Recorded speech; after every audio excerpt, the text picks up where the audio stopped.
আসলে গুজরাটিরা, মারোয়ারিরা, ইউপির লোকেরা, বিহারের লোকেরা তারা ব্যবসা বোঝে, বেনিয়াদ জাত। তারা সংস্কৃতি বোঝে না, শিক্ষা বোঝে না, কিচ্ছু বোঝে না। তারা দাস প্রথাকে মানতে চায়, আবার সামন্ততন্ত্রের যুগ এরাকে বয়ে আনতে চায় এবং ভারতবর্ষকে টুকরো করতে চায়, বাঙালির মেধাকে নষ্ট করতে চায়। প্রতিটা বাঙালির উচিত রবীন্দ্রনাথের যারা অপমান করেছে তাদের এই বাংলা থেকে যে কোনো প্রকারে দূর করে দেয়া। বলছি দিদি, একেবারে নবান্নে দাঁড়িয়ে শুভেন্দু অধিকারী বলছেন প্রাক্তন মুখ্যমন্ত্রীকে ঘর থেকে বেরোতে দেবো না, ফেসবুকেই থাকবেন এবং ঘর থেকে যাতে বেরোতে না পারেন তার ব্যবস্থা করবেন। উনি কি গণতান্ত্রিক পদ্ধতিতে জিতেছেন, না উনি রাজতন্ত্র কায়েম করতে চাইছেন?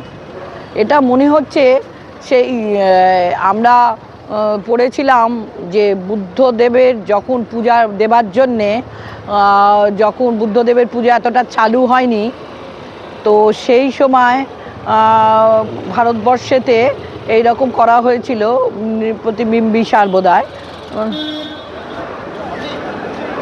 তো বিম্বিসারের আগে যারা ছিলেন তারা বুদ্ধকে মানতেন না, সেই জন্যে ওরা ঠিক করেছিলেন যে কোনো পুজো বুদ্ধের কোনো আলোচনা উপাসনা ওখানে চলবে না, এবং সেই জন্যেই সেখানে ম্যান্ডেট দিয়েছিলেন। কিন্তু সেখানে শ্রীমতী, এটা রবীন্দ্রনাথের কবিতা, ওনারা পড়ে থাকলে মনে থাকবে ওনাদের, তো ওখানে ছিল শ্রীমতী নামে দাসী একজন, তিনি কিন্তু সমস্ত কিছু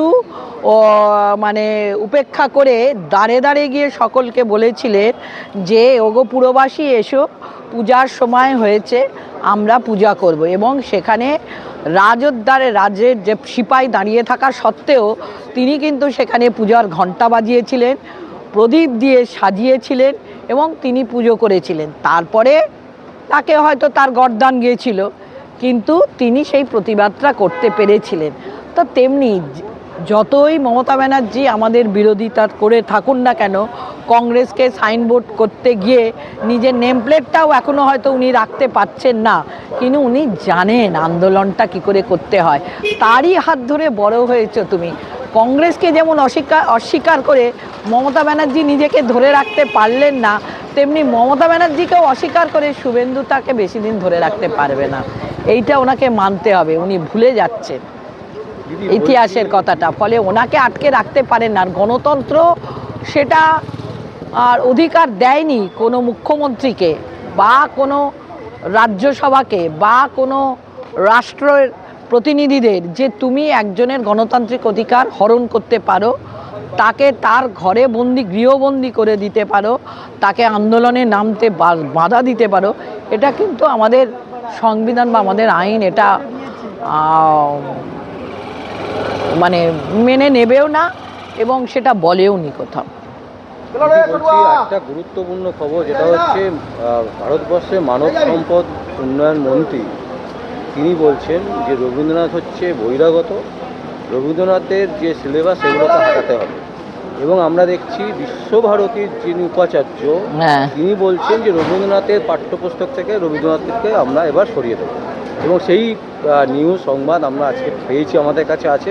আমি কত তাহলে মনে করুন কত দলদাস এখানে এসে উপস্থিত হয়েছে, যিনি উপাচার্য আমি কান ধরেও তার সামনে বলছি আপনি সঠিক নন, আপনি সঠিকভাবেই শিক্ষিত নন। যে আর এতে বিশ্বভারতীতে আপনি বসে রয়েছেন, যার জায়গা যিনি ওটাকে প্রতিষ্ঠা করেছেন তাকেই আপনি অস্বীকার করছেন। আপনি তো আপনার বাবা মাকে কাল অস্বীকার করবেন। ভারতবর্ষের কনস্ট্রাকশনটা যাদের ওপর দাঁড়িয়ে রয়েছে, বাংলার যে ভিতটা সংস্কৃতিটা যার ওপর দাঁড়িয়ে রয়েছে, যাদেরকে ভরসা করে দাঁড়িয়ে রয়েছে, যাদের পথ দেখানো পথে ভারতবর্ষের ইতিহাস দাঁড়িয়ে রয়েছে, যাদের দেখানো পথে বাংলার ইতিহাস দাঁড়িয়ে রয়েছে, বাংলার সংস্কৃতি দাঁড়িয়ে রয়েছে, তাদেরকে বলছো বহিরাগত? আসলে গুজরাটিরা, মারোয়ারিরা, ইউপির লোকেরা, বিহারের লোকেরা তারা ব্যবসা বোঝে, বেনিয়াদ জাত। তারা সংস্কৃতি বোঝে না, শিক্ষা বোঝে না, কিচ্ছু বোঝে না। তারা দাস প্রথাকে মানতে চায়, আবার সামন্ততন্ত্রের যুগ এরাকে বয়ে আনতে চায় এবং ভারতবর্ষকে টুকরো করতে চায়, বাঙালির মেধাকে নষ্ট করতে চায়। প্রতিটা বাঙালির উচিত রবীন্দ্রনাথের যারা অপমান করেছে তাদের এই বাংলা থেকে যে কোনো প্রকারে দূর করে দেয়া। কিভাবে সম্ভব হবে সেটাই তো হচ্ছে প্রশ্ন। প্রত্যেকটা বাঙালিকে দলমত নির্বিশেষে প্রত্যেকটা বাঙালিকে বাংলার হয়ে লড়াই করতে হবে, প্রত্যেকটা স্টুডেন্টকে লড়াই করতে হবে, প্রত্যেকটা যুবককে লড়াই করতে হবে, প্রত্যেকটা আমার বয়সী মানে আমাদের যে এখনে যারা মানে মধ্য গগনে যারা আমরা রয়েছি তাদেরকে এই বিষয়ে নামতে হবে। গোটা school college hospital court doctor যে যেখানে আছে ইঞ্জিনিয়ার ব্যবসাদার যারা বাঙালি আছে, আজকে দেখুন তো বাঙালির ব্যবসা কোথায় গিয়ে নেমেছে। নেই বলতে গেলে হ্যাঁ, আজকে বড় বাজারের ফুটপাত খালি করতে পারছে না, পার্ক স্ট্রিটের ফুটপাতে একটা মা দুধ গরম করছে তাকে হাঁটাতে পারছে। কই বড় বাজারের ফুটপাতকে খালি করে দিক তো, কারণ ওখানে ভোটের রাজনীতি চলবে, করতে পারবো না। তো এদের কাছে কি বলবেন? না, এই অস্বীকার করার কারণটা কি? মানে নেতাজিকে অস্বীকার করছে? আরে বললাম তো, বাংলার মেধাকে তো সর্বদাই ভয় পেয়েছে এরা। আরএসএস নামক জনসংঘ নামক বিজেপি নামক লোকেরা বাংলার মেধাকে সবচেয়ে ভয় পেয়েছে। আর সব থেকে বেশি কালপ্রিট হয়, সব থেকে বেশি বদমাস যদি হয় ওই যাকে আপনারা এখনো মহানায়ক করে তুলেছেন সেই শ্যামাপ্রসাদ মুখার্জি। কারণ তিনি জানতেন হিন্দু মহাসভাতে না থাকলে তার নাম ফাটবে না। তার বাবা কই কোনোদিন হিন্দু মহাসভায় গেছিলেন? তার বাবা কি বোকা ছিলেন? তার বাবা কি জ্ঞান ছিল না? বাংলাকে শেষ করবার জন্য তিনি প্রথম পদপ্রদর্শক ছিলেন। বারবার করে আমরা দেখছি শ্রমিক ভট্টাচার্য কংগ্রেসকে তোপ রাখছে, বলছে যে কংগ্রেসই হচ্ছে মানে মূল কংগ্রেসই এটাই সুভাষচন্দ্র বোসকে তাড়িয়েছেন। কংগ্রেস নেতাজি সুভাষচন্দ্র বোসকে তাড়িয়েছেন আর আমরা কংগ্রেসকে নেতাজি সুভাষচন্দ্র বোসকে গুন্ডা বলেছেন? হ্যাঁ, কংগ্রেস নেতাজি সুভাষচন্দ্র বোসকে গুন্ডা বলেনি। কংগ্রেস যথেষ্ট তাকে নেতাজি নামটা কে দিয়েছিল ওনাদেরকে জিজ্ঞেস করবেন, নেতাজি নামটা কে দিয়েছিল। আমি এর উত্তর দেবো না, ওনাদেরকে গিয়ে জিজ্ঞেস করবেন। যে একজন কোর্টের আইনজীবী তিনি জিজ্ঞেস করেছেন নেতাজি নামটা কে দিয়েছিলেন ওনাকে।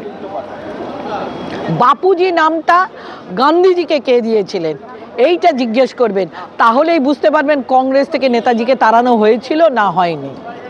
আমার সঙ্গে আপনার বিরোধ হতেই পারে, ভাই ভাই বিরোধ হতেই পারে, আবার মিল হয়। তা এরা সেই মিলের জায়গাটাই দেখতে পারে না, কারণ এরা হচ্ছে একদম ব্রিটিশের দালাল, ডিভাইড অ্যান্ড রুল, এই জিনিসটা এরা জানে, যার ফলেই এই অবস্থা।